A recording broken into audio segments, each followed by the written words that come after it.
Alright, so in this problem, it gives us this table with this list of x and f of x values, and it says the table above shows some values of the linear function f. Which of the following defines f? Pause the video to solve it yourself and continue watching to see how I would solve it. Alright, so the first step that I would take to solve this problem is I would choose 2 points. So in this case, I will choose these 2 points. Now, since this function is linear, all linear functions follow this format. Y is equal to mx plus b.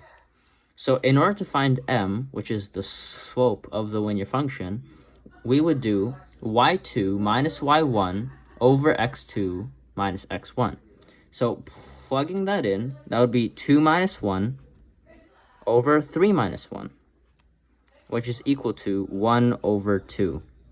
So that is the value of m. Y equals 1 over 2 x plus b.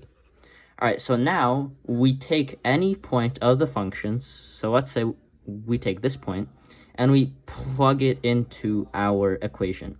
So what we would get is 2 is equal to 1/2 times 3 plus b. So 2 is equal to 3 over 2 plus b. So b is equal to 1 over 2. So now that we know m and b, we write down y is equal to 1/2 x plus 1/2. And that's our answer choice C.